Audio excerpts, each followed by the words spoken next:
Bonjour tout le monde, bienvenue au Business Booster Forum organisé par la CCI France Internationale et l'ensemble des chambres de commerce françaises du monde entier. Je suis Hakim Slaim, CFO et Head of Corporate Services à la Chambre de commerce française et aujourd'hui nous allons parler du développement durable et plus particulièrement des opportunités de marché que représente le développement durable ici à Hong Kong. Pour parler de ce sujet, je suis très heureux d'accueillir nos trois intervenants aujourd'hui. Tout d'abord, Casey Lam, Head of Aftercare chez Invest Hong Kong. Bonjour Casey. Bonjour, bonjour Hakim. Nous avons aussi Nicolas Deklednikov, CEO et founder chez Plurality. Bonjour Nicolas. Bonjour. Et nous avons en direct de France Guylain Hainaut, founder et CEO chez Upside-Bomb. Upside-Bomb, ouais. Voilà. Casey, donc je commence. Casey, je me tourne vers vous. Dans un contexte où on a besoin de modifier nos habitudes de consommation et de commercialisation, comment Hong Kong aujourd'hui relève ce défi du développement durable? D'accord. Alors merci Hakim. Si je peux peut-être me tourner sur la présentation qui est en train de s'afficher sur vos écrans. Très bien. Oui, alors ce défi, c'est un défi qui concerne tout le monde, surtout ici à Hong Kong. Nous avons une population, un endroit qui est super urbanisé. Là, vous avez une image de Hong Kong, c'est le centre commercial de Hong Kong, c'est ce que nous appelons le Central Business District. Et notre consommation est en fait très intense. Et nous avons besoin d'une éducation qui doit être fondamentale pour essayer de changer cette mentalité de consommation, cette attitude envers l'achat et comment on mange, comment on s'habille, comment on s'amuse aussi. Donc, si je peux peut-être vous montrer quelques images. Oui, alors ça, c'est Hong Kong. Bonjour à tous ceux qui sont déjà venus à Hong Kong. On n'a pas pu voyager cette dernière année et puis ça me manque le voyage. Et je vous donne des images de Hong Kong pour vous taquiner un petit peu, pour vous donner envie. Donc ça, c'est une très belle image de Hong Kong la nuit, le soir. Nous avons des bâtiments, beaucoup de bâtiments, une urbanisation qui est très intense. Nous avons, pour savoir, nous avons une superficie totale de 1100 km à peu près, 1100 km², dont 40% ou plus est consacré au parc, l'équivalent de vos parcs nationaux. Donc, c'est un espace vert qui est protégé par la loi et qui est très accessible à partir de la ville où nous habitons. Alors, on a une image ici typique en fait de Hong Kong, et vous pouvez me confirmer, très typique, c'est une ville qui ne s'arrête pas, pleine d'énergie, et nous avons quand même aussi un autre aspect, plus serein, un aspect culturel, un aspect qui nous donne un espace pour respirer, pour se ralentir et pour se reposer. Et nous avons aussi cet aspect, un aspect qu'on trouve parfois surprenant, quelque chose qui est peut-être pas toujours dans les images qu'on voit sur Hong Kong, mais ce sont les plages, c'est la campagne, c'est des endroits insolites où on peut y aller le week-end en bus ou en minibus, même si on n'a pas de voiture. En fait, 90% des gens à Hong Kong n'ont pas de voiture, donc 90% des gens à Hong Kong, en fait, prennent le transport public, et ça fait partie aussi du développement que Hong Kong a témoigné. Donc, c'est un développement qui est très intense et qui a permis en fait à un développement des transports publics qui est super efficace et aussi économique. Donc, ça, c'est un aspect de Hong Kong que je crois que beaucoup de gens qui ne sont pas d'ici ne voient pas souvent dans leurs images de Hong Kong. Alors, tout ça pour dire, en fait, revenons au Hong Kong du business. Hein. Et pourquoi je dis ça? Parce qu'en fait, la durabilité du corporate, en fait, doit commencer par la durabilité économique, financière. La compagnie ici aujourd'hui doit faire la chose juste, non seulement pour aujourd'hui, mais pour la compagnie de demain et de l'année prochaine. Elle doit exister dans 12 mois, dans 2 ans, 5 ans, parce qu'elle doit exister pour des raisons économiques et sociales. Donc, pour vous dire, Hong Kong, nous faisons en fait Invest Hong Kong, nous faisons un sondage chaque année sur les compagnies qui viennent de l'extérieur, avec une compagnie mère qui est en dehors de Hong Kong. Et notre dernier sondage de l'année 2020 comptait plus de 9000 compagnies à Hong Kong qui viennent de l'étranger. Donc, c'est un mix qui est super intéressant pour nous, des gens qui sont venus, qui ont ajouté à la richesse de Hong Kong. Et c'est une partie de Hong Kong qui est vraiment unique, en fait, à notre tissu économique. Et vous comptez aussi plus de 1500 sièges régionaux ici à Hong Kong, parce que grâce à la localisation très centrale dans l'Asie, qui permet en fait à ces compagnies de bénéficier de cette ouverture et cette accessibilité. Nous comptons, en fait, je passe assez de temps dessus, donc vous pouvez faire des screen caps si vous voulez et copier.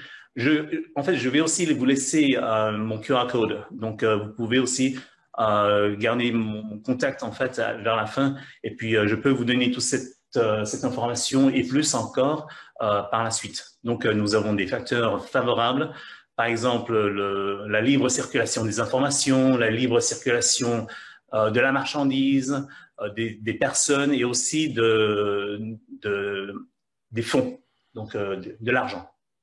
Alors, les compagnies qui sont les majeures origines, les pays qui sont majeurs originaires de nos investisseurs, les 5 premiers comptent la Chine populaire, le Japon, les États-Unis, la Grande-Bretagne, parce que c'est historique aussi, et le Singapour.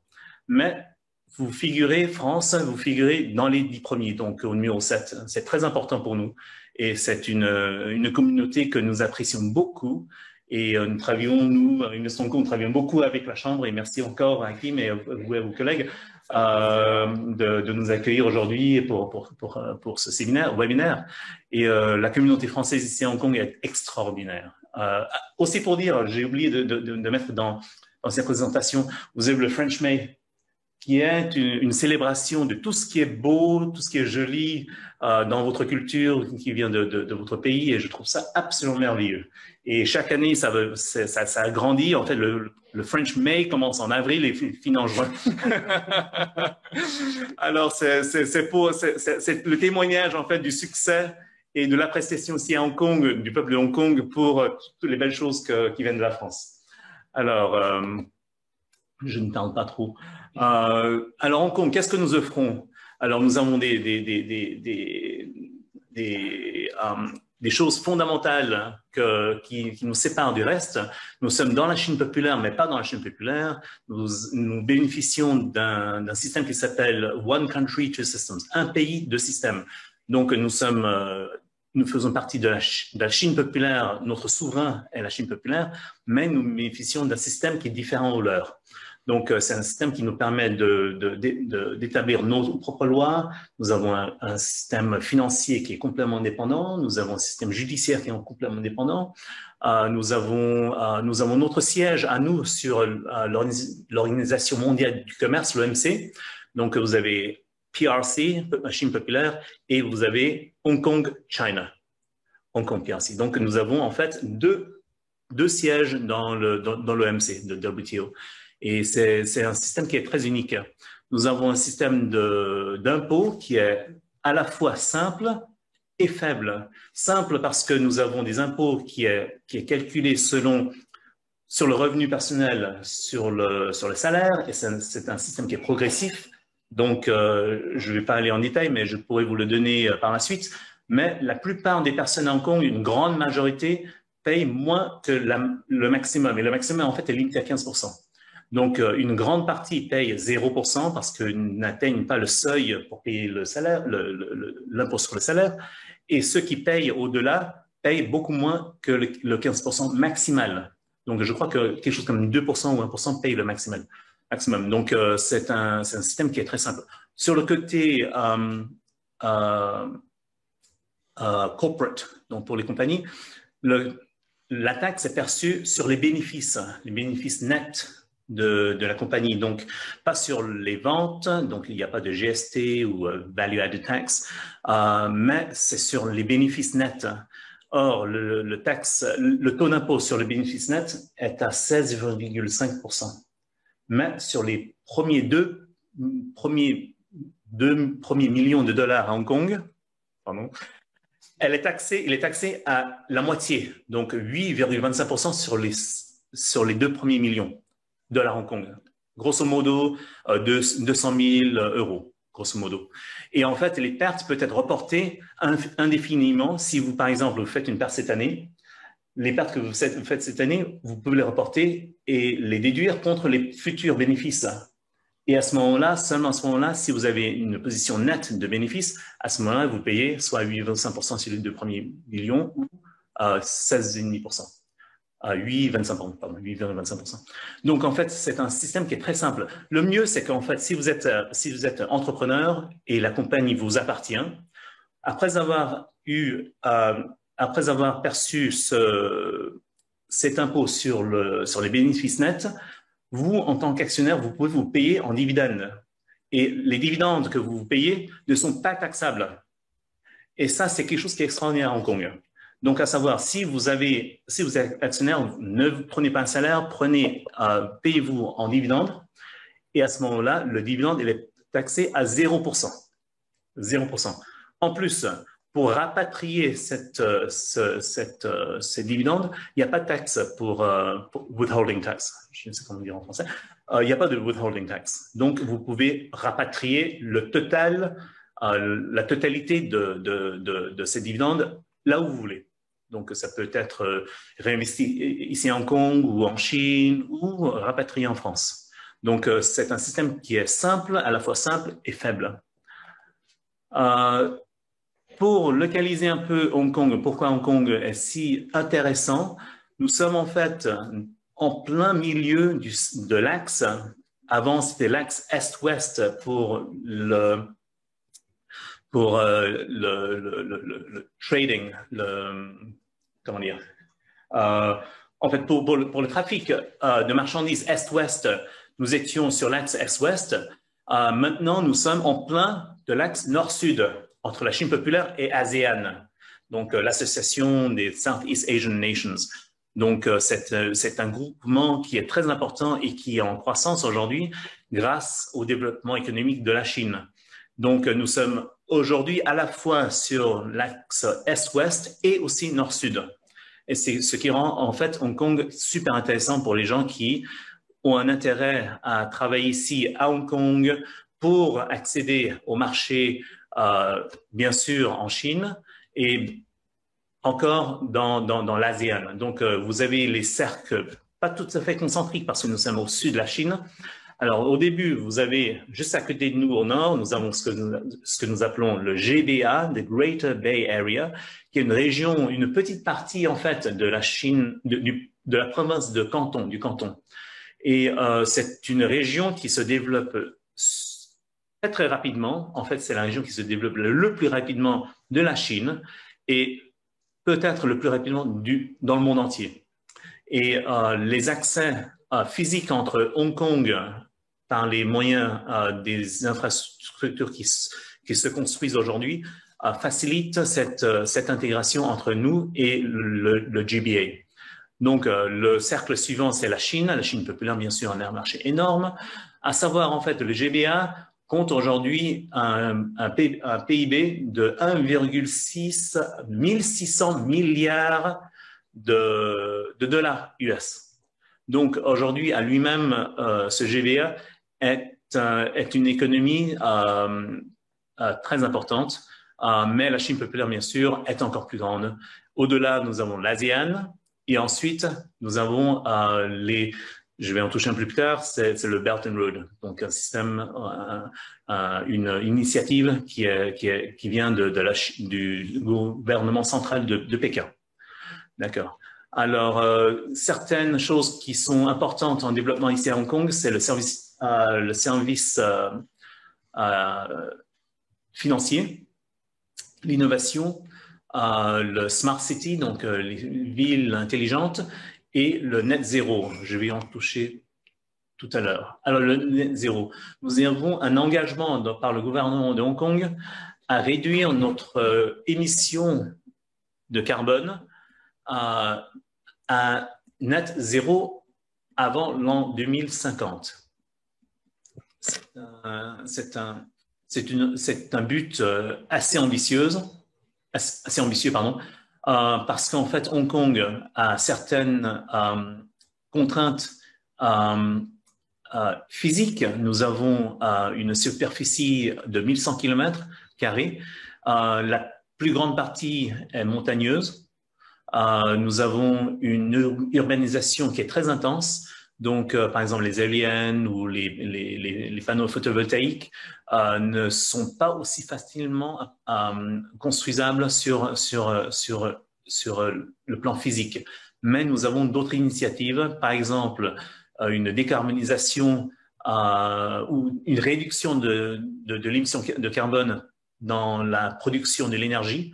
Aujourd'hui, nous avons un mix de charbon à 50%, de gaz naturel à 25% et du nucléaire à 25%.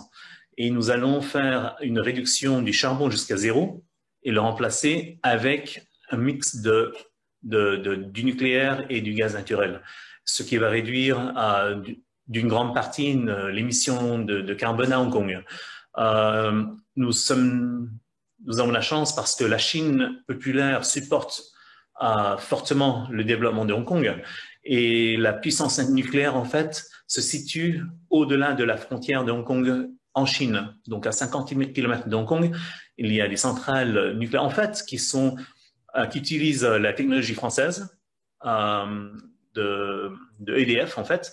Et c'est en partenariat avec EDF qu'ils ont construit ces centrales nucléaires et qui fournissent cette énergie, 25% aujourd'hui, sur Hong Kong. Et avant 2050, nous allons augmenter cette proportion. Je n'ai pas le temps de tout vous expliquer, mais il y a des tas de trucs que nous faisons aujourd'hui dans ce domaine. Alors, il y a décarbonisation, l'énergie renouvelable.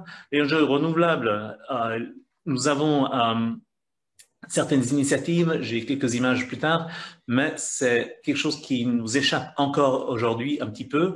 L'économie de l'hydrogène aussi, pour le stockage et le transport de l'hydrogène, nous avons aujourd'hui des règles très très strictes pour le transport en fait de l'hydrogène parce que c'est quand même dangereux. Et en Hong Kong, nous avons beaucoup de tunnels et les camions en fait ne peuvent pas passer par les tunnels parce que il y a quand même un risque. Je passe assez vite. Alors, nous avons ce que nous appelons le blueprint, le plan pour le Smart City. Et là-dedans, je souligne le troisième, le Smart Environment. Donc, il y a une décarbonisation, Green Energy, donc l'énergie verte. Et à Hong Kong, nous avons plus de 9000 bâtiments, soi-disant high-rise, donc haute. En fait, 60% de la population de Hong Kong vit au-dessus du 16e étage. Le saviez-vous? Non. Je ne sais pas à quel étage vous habitez, mais apparemment, 60% de la population de Hong Kong habite au-dessus du 16e étage. Donc, c'est vraiment vertical à Hong Kong. Et le bâtiment, en fait, consomme une grande partie, est responsable pour une grande partie de la consommation de la puissance à Hong Kong. Donc, améliorer le rendement énergétique de la climatisation de ces bâtiments, dont certains sont en train de vieillir. Nous avons pas mal de travail à faire dans ce domaine. Ça c'est joli. Alors, en fait, nous avons ici à Hong Kong une manque d'eau et nous avons construit en fait des réservoirs pour attraper l'eau de pluie. Et cette eau est très précieuse. Étant donné que nous n'avons pas beaucoup d'espace pour construire les panneaux solaires, nous avons en fait essayé, ce sont deux programmes pilotes qui en fait résoudent plusieurs problèmes à la fois. D'abord, ça réduit l'évaporation de l'eau du réservoir. Ça réduit la température des panneaux parce qu'en fait, le rendement de production réduit à fur et à mesure que ça se chauffe.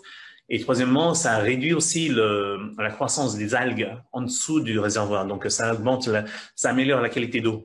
Et pour nous, en fait, je ne sais pas si vous le savez, 25% en fait de l'eau que nous utilisons est une eau non potable.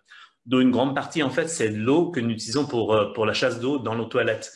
Donc, plus de 20% en fait de l'eau que nous utilisons, en fait, est utilisée pour les chasses d'eau. Et ça réduit la demande pour l'eau potable, qui coûte très cher, en fait. Alors, je vais très vite. Net zéro. Je vais parler du GBA, the Greater Bay Area. C'est une initiative qui est poussée du gouvernement central de Pékin. Et comme vous le savez, s'il pousse, ça va passer. Donc, ça va vraiment passer. Alors, aujourd'hui, le GBA compte près de 1700 milliards de dollars en PIB.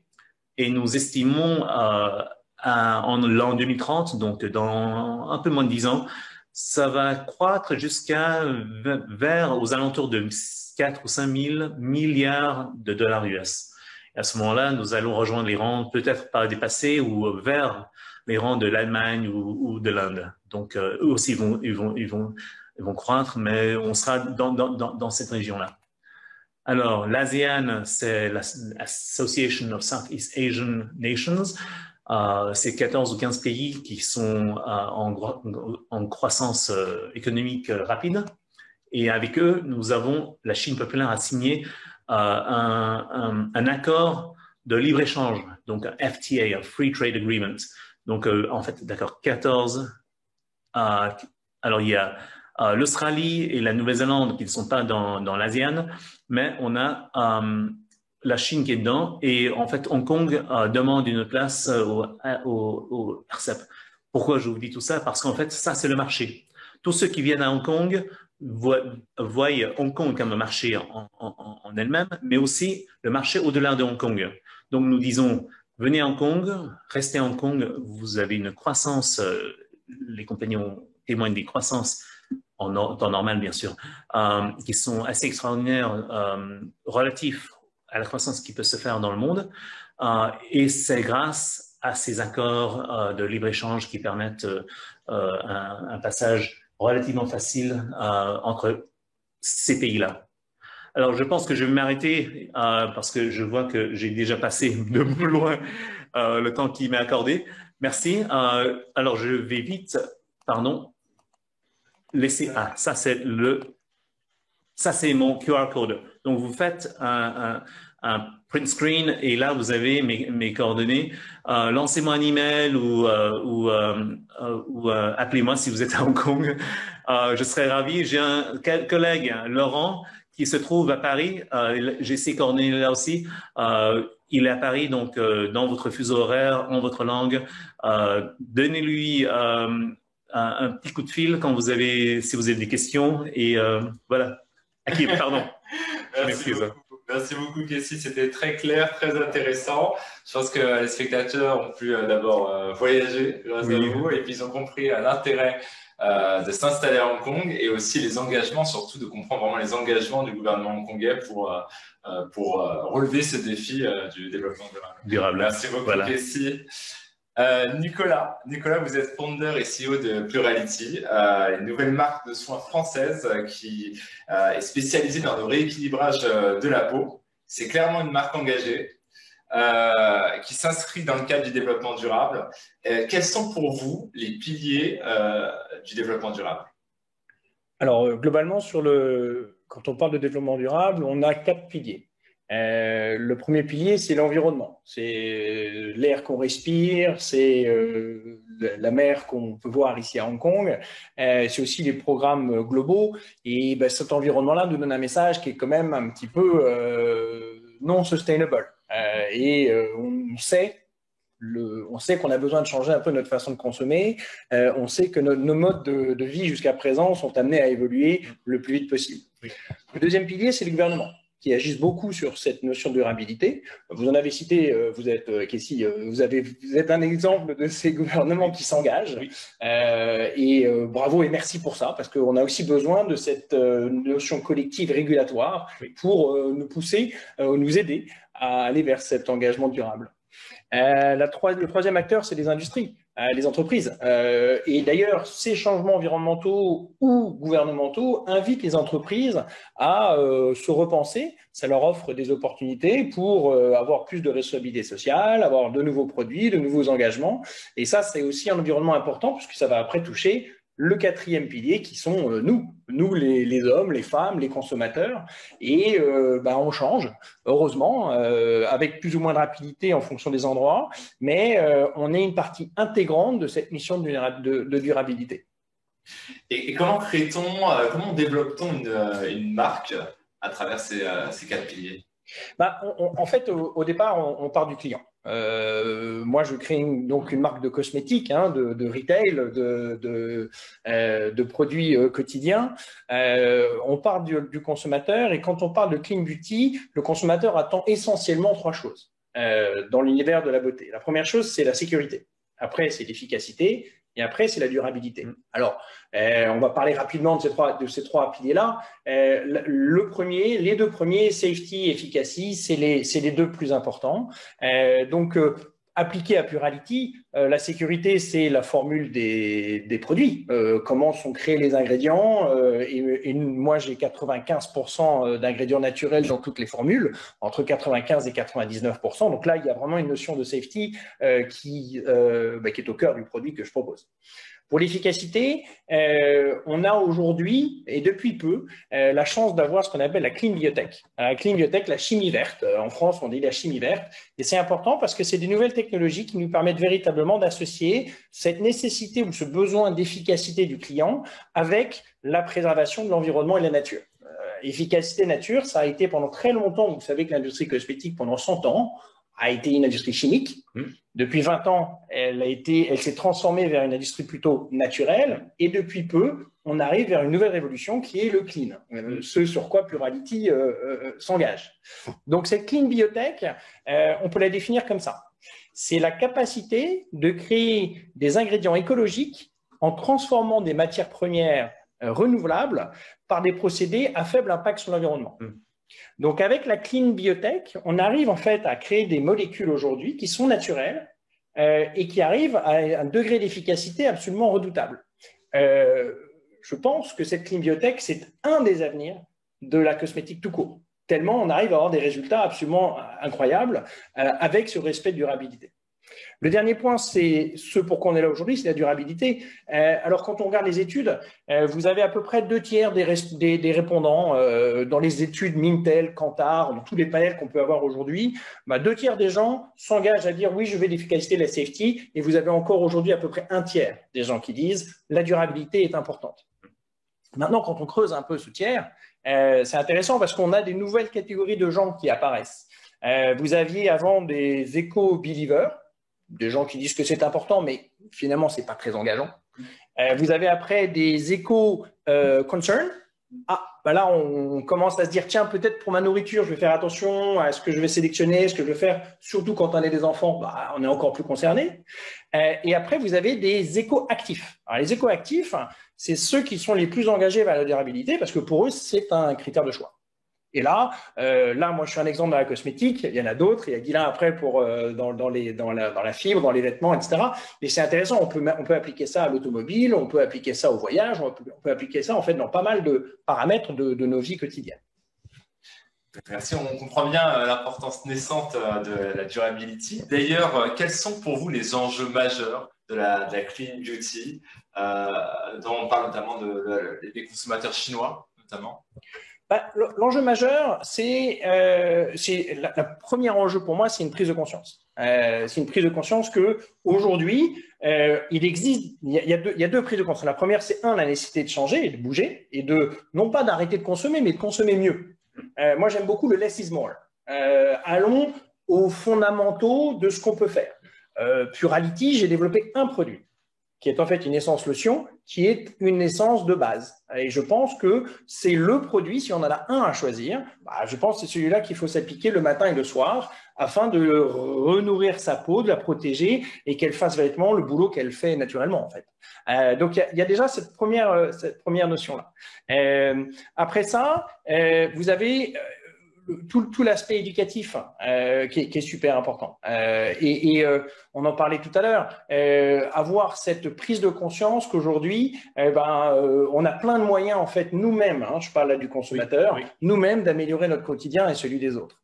Donc ça, c'est un programme de longue haleine, mais je pense que c'est super important.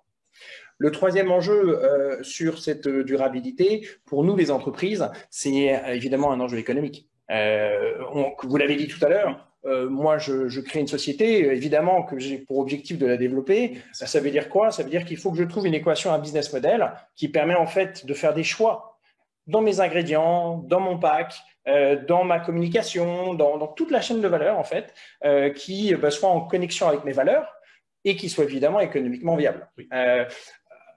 La chance aujourd'hui, c'est que c'est possible. Heureusement. Mais c'est un choix quasi quotidien en fait, de manière très pragmatique. Vous avez tel ingrédient qui va vous coûter un tel prix, et puis vous avez celui qui est écologique, traçable, qui est manufacturé dans des manières de manière acceptable et qui va pas abîmer l'environnement à terme. Il va vous coûter parfois 20 ou 30% que l'ingrédient qui est à base de molécules chimiques et qui est disponible tout de suite. Je vous donne juste un exemple. Donc, en fait, c'est un commitment. Oui, c'est ça que je veux dire. C'est si vous avez ça au cœur de votre entreprise, et certains grands groupes, il n'y a pas que des startups, certains grands groupes ont ça maintenant au cœur de leur boîte, on peut faire changer les choses. Merci. Vous m'avez parlé, juste un peu avant la présentation, des consommateurs chinois. Comment ils perçoivent ces enjeux Alors, là encore, c'est de grosses évolutions. Pour être un peu schématique, vous avez un consommateur européen pour qui la clean beauty est quelque chose qui est connu, compris, voire accepté. Mais dans une conception du clean qui est une conception collective. C'est-à-dire qu'on fait attention à notre planète, on fait attention à notre ville, on fait attention à notre famille, on fait attention à notre environnement. Ça, c'est le côté européen. Et depuis maintenant 2-3 ans, les éco-actifs dont je vous parlais tout à l'heure, on commence à les voir en Chine. Et ça, c'est intéressant. Alors, c'est une conception qui est encore qui est plus individualiste. C'est-à-dire que vous avez un phénomène qui est de dire, quand j'ai été touché, moi, ou dans mon premier cercle, par un problème d'eau polluée, d'air, ou de voilà, je parle même plus français, de dégradation de votre environnement, là, vous avez une conception qui est de dire, oh, il faut que je change. Alors, ce qui est génial, c'est que, et c'est pour ça que ça va faire changer la beauté aussi en Chine, et à mon avis assez rapidement, c'est que ces gens-là deviennent des véritables écoactifs. Oui. Et encore plus que ceux qui peuvent être européens, qui ont une conception plus holistique, en fait, du problème. Donc, le consommateur chinois, aujourd'hui, ce n'est pas encore la majorité, ce facteur de durabilité n'est pas un des premiers critères de choix, mais il grandit, et comme toujours, les tendances vont super vite. Oui, exactement. C'est la mise en conscience. Voilà, ça veut dire que le changement peut arriver très vite, et à mon avis, on est aux portes d'un grand changement. Ok, alors vos produits sont français, vous venez de parler des consommateurs chinois. Hong Kong dans tout ça. Hong Kong, c'est une plateforme. Kessie, vous l'avez très bien dit. Pour moi, il y a plusieurs avantages à créer une entreprise ici. Et puis, je suis ici depuis maintenant quelques années. Vous avez parlé du côté administratif, fiscal, qui est une réalité. Je voulais rajouter juste une chose, c'est la rapidité de créer une boîte. Moi, j'ai créé une entreprise en à peu près une semaine. Compte bancaire inclus, ce qui est aussi une autre complexité. Oui. Il n'y a pas que l'administration, il y a le système bancaire qui est parfois assez contraignant aussi. Donc ça, c'est un véritable atout. Le deuxième atout pour moi, c'est d'être proche du client. Ici à Hong Kong, on est, comme vous l'avez dit, on est en Chine. On est en Chine. On a des Hongkongais, il y a aussi des Chinois du mainland qui habitent ici. Après, il y a la communauté étrangère, mais ça permet d'avoir des panels de consommateurs et de tester des concepts. Et c'est ce que j'ai fait moi l'année dernière. J'ai fait des focus group avec ces 3 communautés, françaises, hongkongaises et chinoises, le tout à Hong Kong.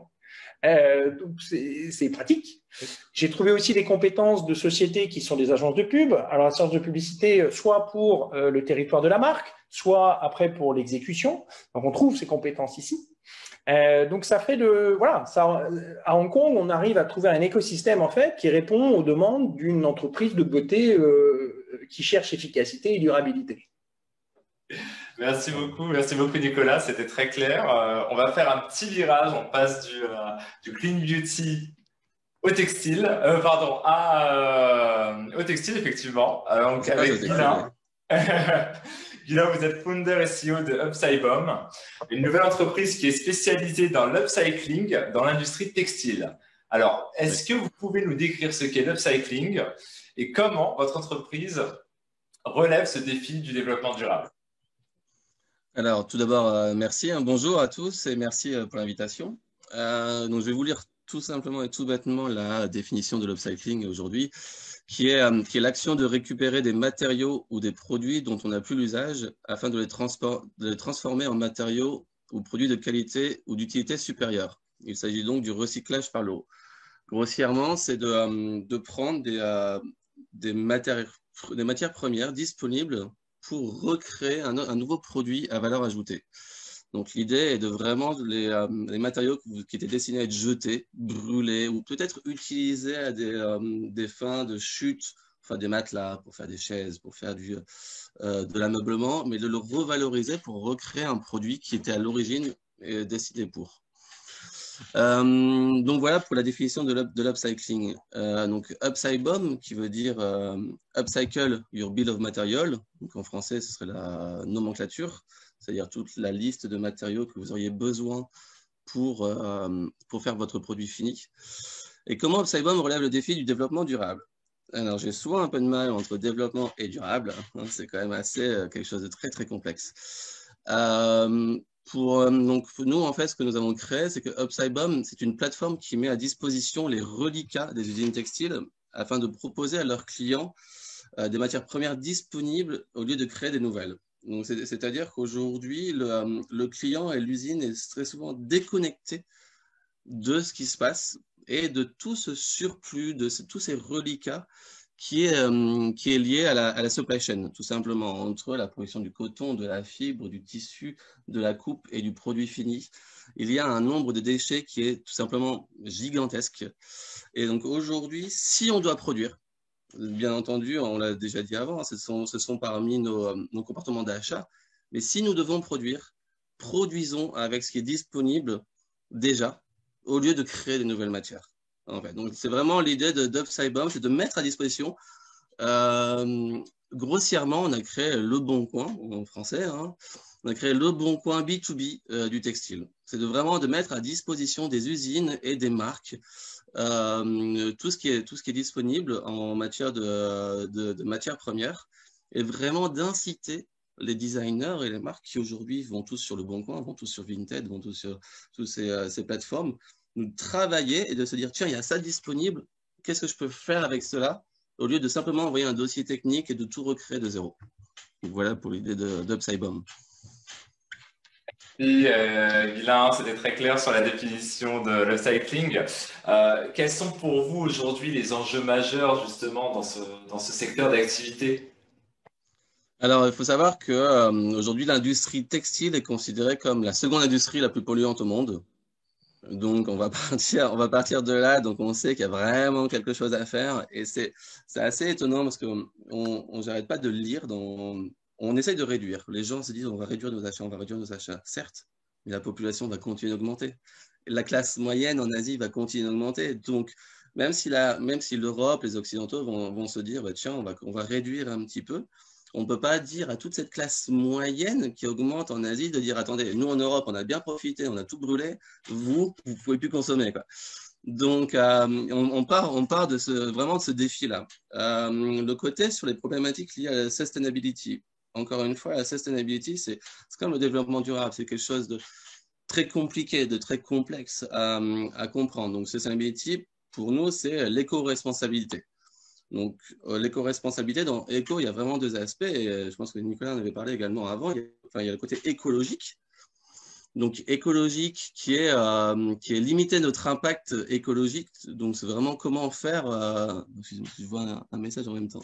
Pardon. Comment limiter notre impact écologique et économique. À savoir que le textile emploie des millions de personnes. Donc il y a les marques en Europe, il y a le retail, mais il y a aussi les usines. On a de plus en plus d'usines qui produisent. Franchement, les usines sont belles, de plus en plus belles. Elles sont vraiment de plus en plus écologiques. Simplement, c'est la supply chain qui est là-dedans. Et les marques sont tellement puissantes qu'on fait baisser les prix. C'est incroyable. Tous les prix augmentent des matières premières. Le coton, l'énergie, enfin, tout augmente. Normal, le salaire augmente, les achats continuent de baisser. On achète toujours de moins en moins cher. Donc, il y a vraiment aussi dans cet aspect sustainability, éco-responsabilité, penser au côté économique. Ce qui s'est passé avec la Covid, tout simplement, les marques ont arrêté d'acheter. Ils n'ont même plus pris ce qu'ils avaient commandé, ce qui était produit. Donc, il faut vraiment prendre dans l'éco-responsabilité ces deux aspects, donc écologique et économique. Aujourd'hui, il y a de plus en plus de solutions existent. Il y a la production à la demande, on a des meilleurs ERP, des PLM, Product Life Management. On peut faire des patronages en 3D pour éviter les envois et l'échange d'échantillons. On a aussi des nouvelles fibres, des fibres qui, en les chauffant, vont se dissoudre pour justement pouvoir démonter un jean. C'est Renewcell avec Hong Kong aussi, je pense qu'ils sont un incubateur de Hong Kong. Tout ça, c'est très bien. On a des nouvelles technologies qui vont arriver, on avance dans ce sens-là, mais encore une fois, aujourd'hui, il y a énormément de déchets, utilisons-les au lieu de... prenons pas des choses simples, vraiment les choses simples. Hein. C'est disponible, ok, qu'est-ce que je peux en faire? Au lieu d'aller chercher toujours quelque chose de nouveau. Voilà l'idée de l'Upside Bomb et comment on peut essayer de régler ce petit problème. Merci Guilain. Nous venons juste de recevoir une question de Christophe. Qui nous demande, est-ce que les sources d'ingrédients sont certifiées, auditées? Qu'en est-il des quelques 2 ou 3% restants chimiques toxiques? Et sont-elles acceptables? En fait, je suis d'accord.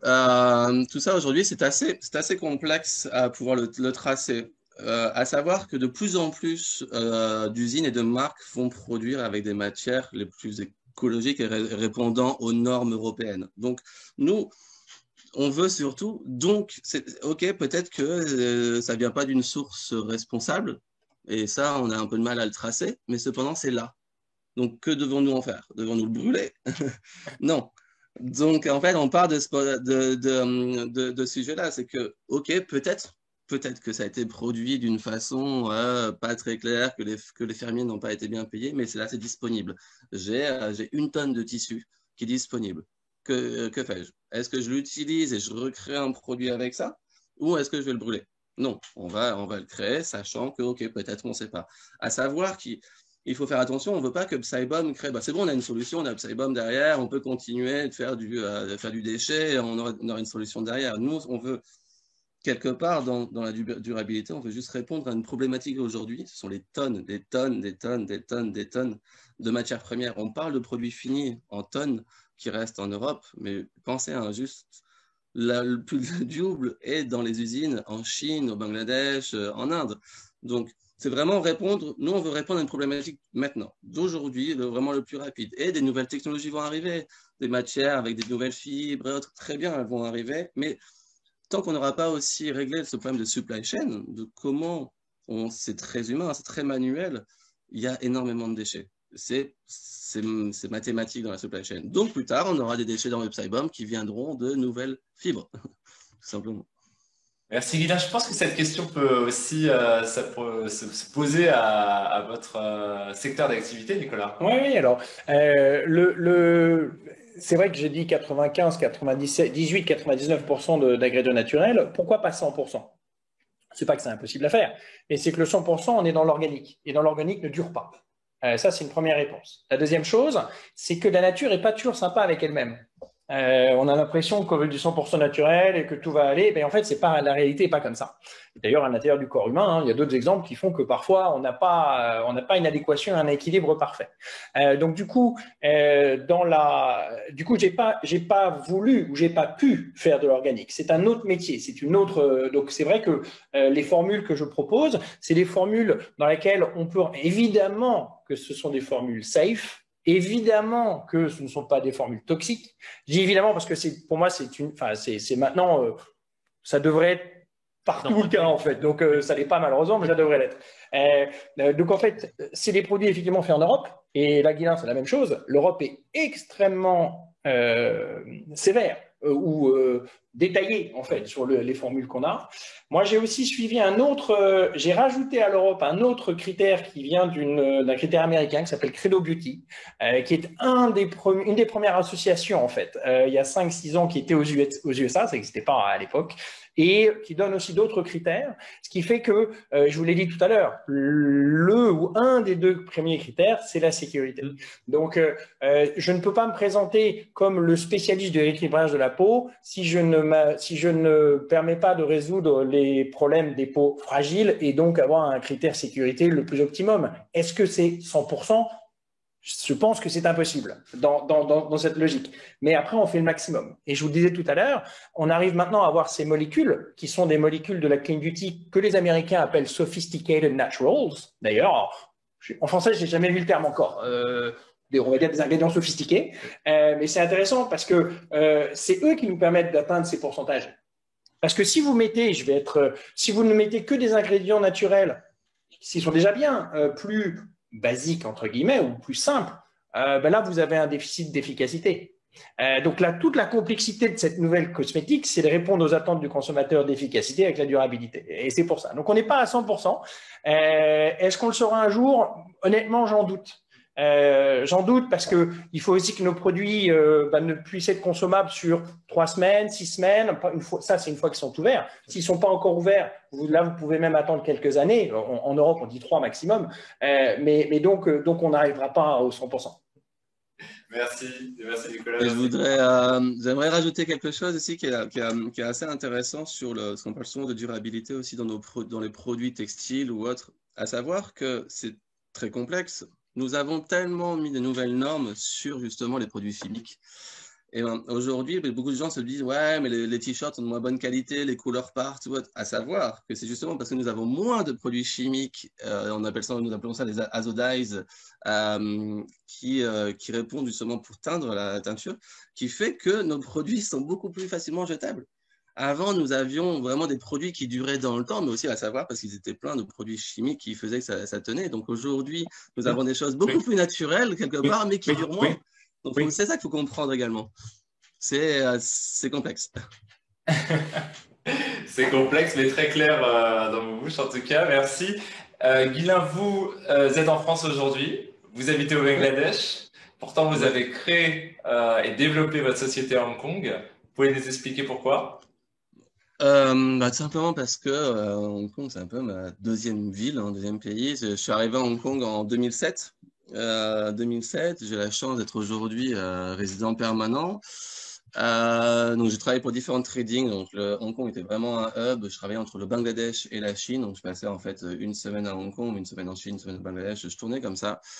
En 2015, l'opportunité m'a été donnée de partir au Bangladesh pour devenir country manager et ensuite de devenir directeur sourcing pour une marque de fast fashion suisse.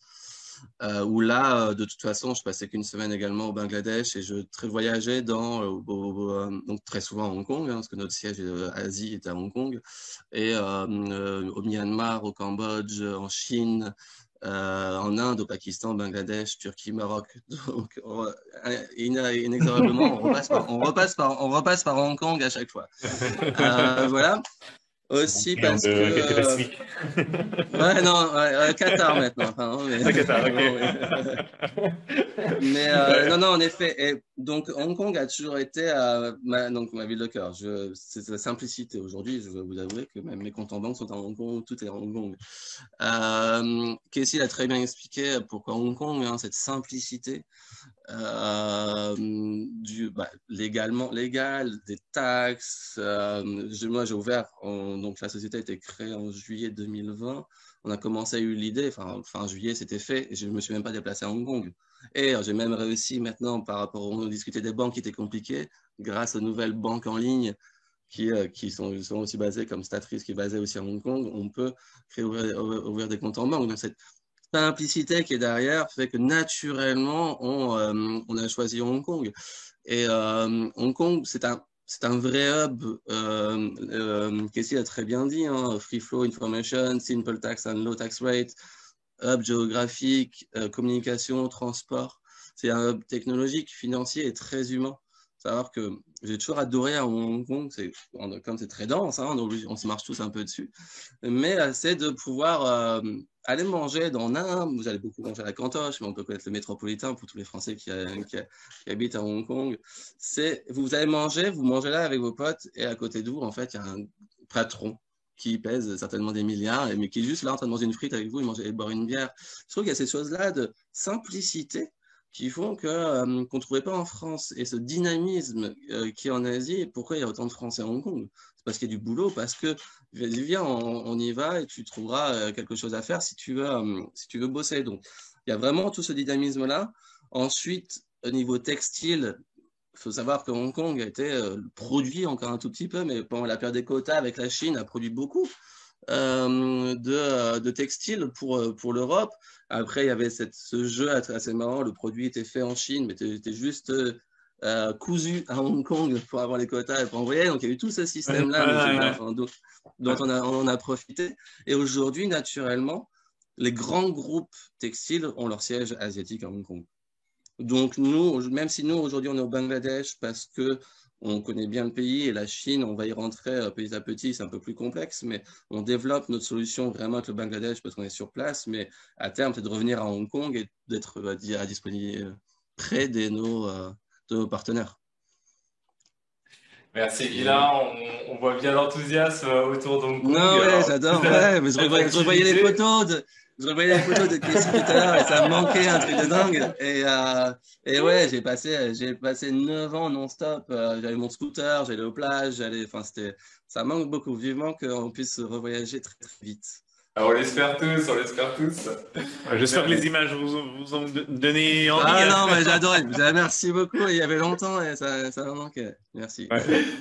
Merci Guilain. J'ai une question pour vous trois. Quels sont pour vous les principaux challenges à court terme concernant le développement durable dans vos activités, côté gouvernement aussi?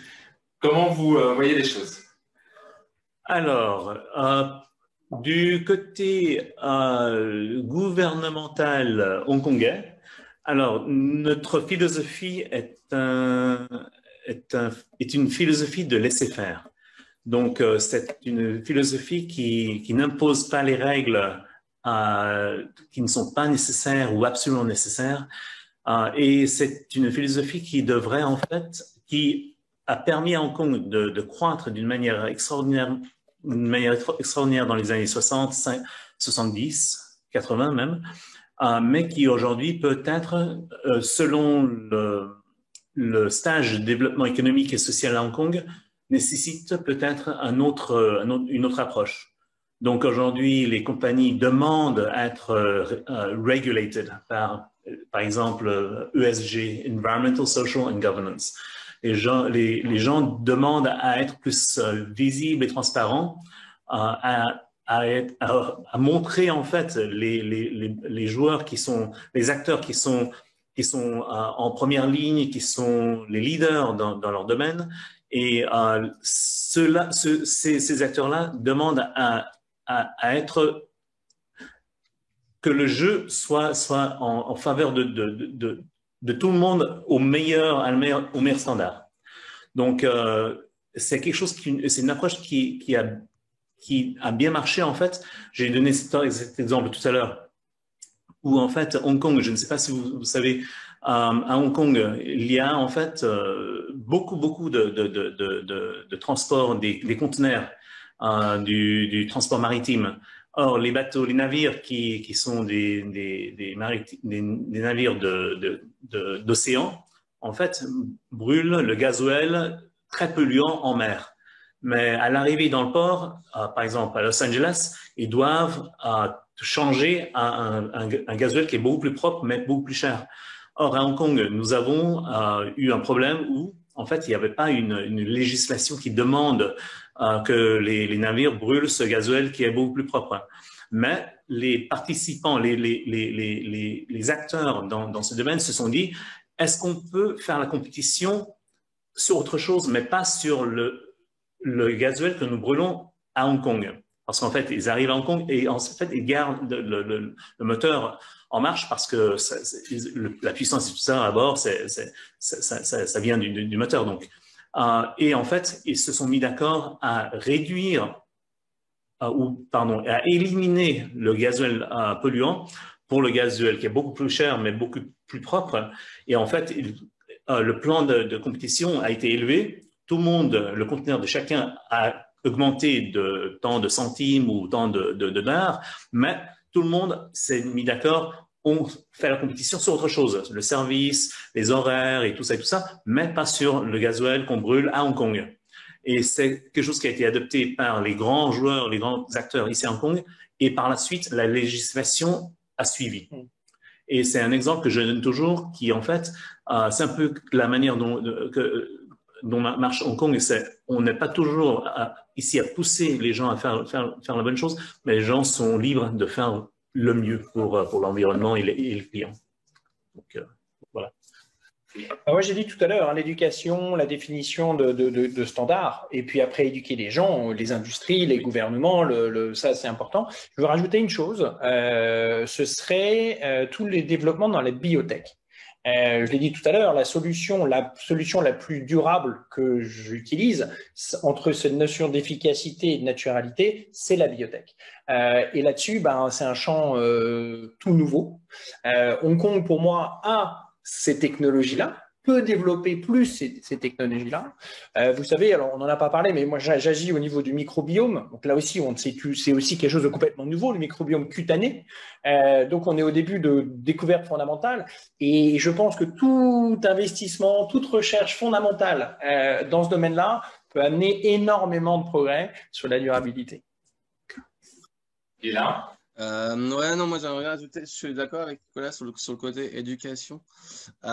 Éducation, communication et transparence, en fait. Il faut, dans le côté d'éducation, il faut que faut que tout le monde soit transparent. C'est extrêmement complexe. Même aujourd'hui, quand on parle de sustainability green, on ne sait pas vraiment ce que ça veut dire. Il faut que ce soit transparent pour que les gens comprennent ce qu'ils consomment. Il faut vraiment que ce soit, OK, vous consommez ça et petit à petit, je pense qu'au Japon, ils sont assez bons là-dessus. C'est dans l'éducation, voilà, on va leur montrer de comprendre justement l'impact que font leurs choix. Et petit à petit, ça va venir en fait. C'est que imposer des choses, c'est toujours compliqué, ça marche jamais quand on va au conflit. Donc c'est dans l'éducation et cette communication et transparence que naturellement, les choses vont se faire dans le bon sens. Voilà. Et je pense que Hong Kong et la Chine peuvent accéléré. Ça fait 1 an que je ne suis pas mis à Hong Kong, donc je ne sais pas ce qui s'est passé, mais je pense que tout le monde était busy avec le Covid. mais c'est vraiment ce côté de communication, de transparence, où aujourd'hui, on le voit en Europe, en tout cas, où on est rabâché quand même toute la journée sur la sustainability et autres, même s'il y a beaucoup de greenwashing, ça, il faut l'avouer. Mais c'est pour ça que la transparence, voilà, l'énergie, on peut expliquer que l'énergie, voilà, il y a autant qui vient du charbon, il y en a autant qui vient de green, et voilà, et voir les choses évoluer pour que les gens comprennent vraiment dans cette transparence.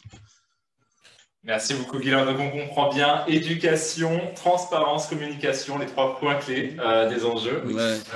Merci beaucoup, merci beaucoup. Le séminaire touche à sa fin. Je voudrais remercier infiniment nos 3 intervenants du jour. Merci Cassie, merci Nicolas, merci Guilain. Merci à vous. Je voudrais vous remercier aussi d'avoir assisté à ce webinaire et vous souhaitant une agréable journée. Merci beaucoup.